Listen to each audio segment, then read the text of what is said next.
If you create an atmosphere where it's okay to laugh, a lot of times discipline issues and things like that will just roll. I had the funniest thing happen. I had them in groups one day. They're working on groups and we're doing Lewis and Clark stuff. And I'm sitting at my desk, and just like you all do, you got 14 conversations going on. You can hear them all. You can hear every single one, but you look like you're not paying attention at all. And I hear over here something about the mall.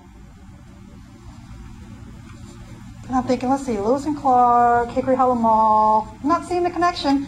And so I said, I really don't know how Lewis and Clark had the time to go to the mall. And this is what I hear back. Oh, no, they had to. And why is that? They had to get a baby shower gift for Sacagawea.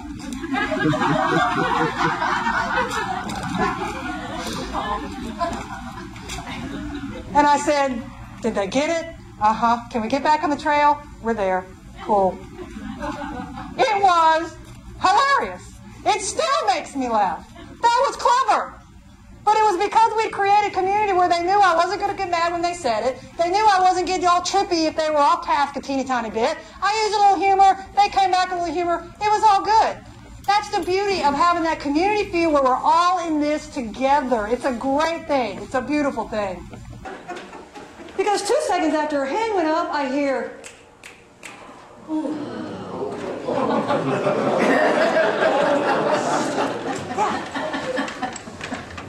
Now remember I said I have that couple of personalities that I have to be real careful that I snag before they leap out of my head, out of my mouth? Yeah, that was a situation where it just almost didn't catch that one in time because I heard that personality in my head screaming, oh, no, she did! Certain students. I had a good friend that was a middle school math teacher. This was one of the sweetest stories I ever heard. She had a really smart kid. He'd always get through with his math early. Little 7-year-old kid, math, boy, you know, you got to keep him busy. So she had learned enough about him that she realized he liked to play chess. And she pulled him aside one day and she said, Rich, here's the deal. If you will bring in your little magnetic chessboard, when you get through with your math, if you'll just quietly set it up on the table, on the desk, as I'm walking around, working with the other kids, I'll play chess with you. And so that was their agreement. And so she'd walk by and she'd look at the board and she'd make her move and she'd go on and she'd help the other kids. And that's what they did throughout the whole entire year. And I wish that I could find that man. Because I guarantee you that will have been one of the most important, significant moments in his educational career when a teacher valued him and knew him enough to make that agreement with him in that one class. Whew, I saw a report in Newsweek this year that said that the average classroom loses 5 to 9 hours dealing with lower level discipline issues every week. I about fell out. What that told me was there's a lot of teachers who aren't the CEO of their classrooms from day one. There's a lot of teachers who aren't sending that message that I'm the one that's running this ship. And I'm not talking, I'm large and in charge, or my way or the highway. It's a subtle message that you lay out from day one that says, that's not going to fly in Miss Brown's room. No, ain't going to happen. Because here's the line, and today the line's right here, and guess what? Tomorrow the line's going to be right there. It's not going to move. I had a situation, usually it takes a little while, and y'all are about to start your first year. Usually, if you've been teaching a while, you know it usually takes a little while for a kid to buck up, test that line. Well, mine, this one year, it took about 15 minutes. 5 years ago, this happened. First period, 11th grade honors American history. I had done my song and dance. I'd got them sufficiently scared and dialed in and excited and ready to go and trying to figure out what this crazy woman's all about. Got them their packet. They're filling out their student profile and all the other stuff they had to fill out. And all of a sudden, the door flings open.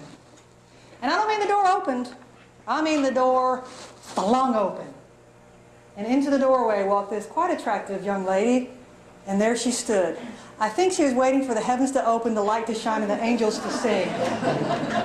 The teachers raised her hand and she said, my grandson came home last year on the second day of school. He came bounding in the door. And I said, how was your day, hon? And he says, Grandma, Miss Smith loves us. And she said, really? How do you know? And he said, because she listens to us. Second day of school. Whatever Miss Smith was doing, put put on that kid's heart and his mind that she's really listening to us. Can you imagine him getting out of bed every day going, I get to go back to Miss Smith's room. I'm the luckiest kid in the world. Yes! For a reason to believe in what you're saying. And sometimes we get so caught up in the minutia of being a teacher that we forget that, oh, I don't know, we're here to serve them. We are here for them. I've taught with a lot of teachers that are like, God, if not for the kids, this would be a really great gig. Man.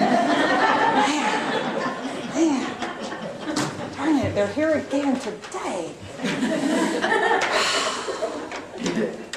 We've got to find a way to connect with them and build that trust from the get-go. And those first 48 hours are absolutely crucial. Oh, there's people on this campus that do. It's a great way to get to know the kids. I had them fill it out. I asked them everything from your favorite food, last movie, first book you've read. What would be something that someone would be surprised to know about you? How many hours a week are you anticipating working this year? I asked them all kind of things, and I put them in classes, first through sixth, and I would take that notebook home and I'd read through them. Because there's going to be a time where you can't figure out how to reach a kid. You can't figure out how. He never raised his hand. I don't see her. She's kind of hiding in the shadows. And that's when I go to that profile and oh, she's a dancer. She's a dancer. And then that'd be a little thing that I could throw out and try to reach that kid with because she said, or really interested, oh, I'm a triplet. Maybe nobody knows I'm a triplet. Then I can say, God, tell me about your other two siblings. That's amazing. What's it like being a triplet?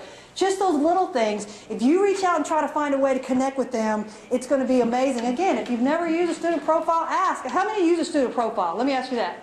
So there you go. There's plenty of people you can get one from, and I'd really encourage y'all to do that. We weren't so hot back then. But we want another chance. And how many of y'all have actually gone into that restaurant that has that big old banner that says under new management? A lot of us have. That's all these kids are saying. You know what? I might have been a knucklehead last year, last week, yesterday. I might have been. Probably was. Good chance I was. But you know what? Give me another chance. That is so hard to do sometimes. Every day, that slate needs to be clean. I've sat through so many painful workshops. I've seen so many initiatives. I've seen so many programs. I've seen the money that was spent on all these things. This is nothing more than an intentional decision on each of our parts to do those things, little things, that just are going to connect with kids and have a deeper, meaningful relationship with them on a daily basis. That's all this is. That's the beauty of this.